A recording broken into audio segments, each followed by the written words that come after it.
प्रणाम। हमरा YouTube channel में वीडियो में बहुत बहुत स्वागत बा। हम रउआ सबन के बीजू में एगो गीत लेके आइल बानी बेटी विवाह के। अगर अच्छा हमार गीत लागी तो सपोर्ट करम।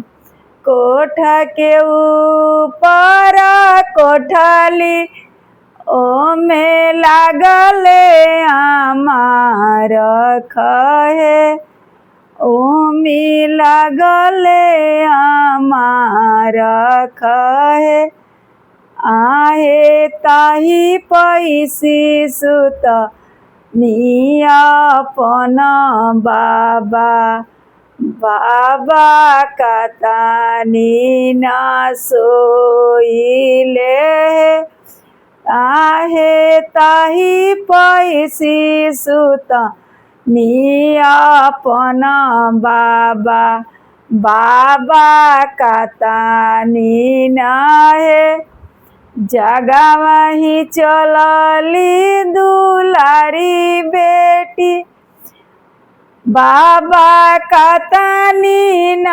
सोइले बाबा कतानी न सोइले बाबा दुआरा सजन लोग ठारी भइले कुछु दाना मांगे बाबा दुआरा सजन लोग ठारी भइले कुछु दाना मांगे सोनावा जे देनी बेटी चनिया और सारी से संपत है आहे कनाही दे वो दुलारी बेटी मंदिर सुना होई है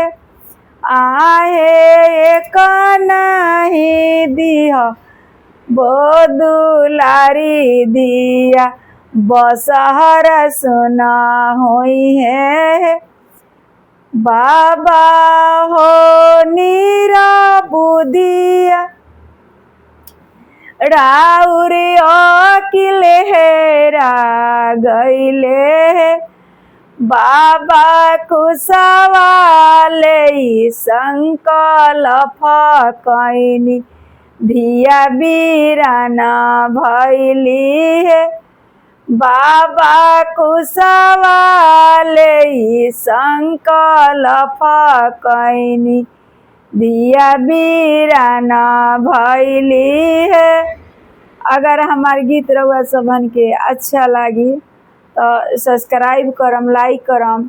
ये बहन लोग भाई लोग सब लोग से हम कहतनी ई बात कि हमरा के सब्सक्राइब एगो करतनी, लाइक करतनी तो हम वीडियो बनावतनी अच्छा लागता, लेकिन पता ना जब उहे वीडियो में से देखतनी कि सब्सक्राइब अभी करके तुरंत का करतनी कि निकालतनी तो इसे अच्छा भी नहीं खेला। ऐसे ना करम तो उन्हें अच्छा लगी, लेकिन ऐसे हिम्मत टूट जाता, हिम्मत बढ़ता ना हमार, ऐसे हिम्मत टूट जाता। तो ऐसे हम कहतनी कि जब ना तो ना करी और जब कर देनी तो ऐसा काम मत करी। जय माता जी, माता रानी सब लोग के खुश राखस, मस्त राखस, आनंद राखस।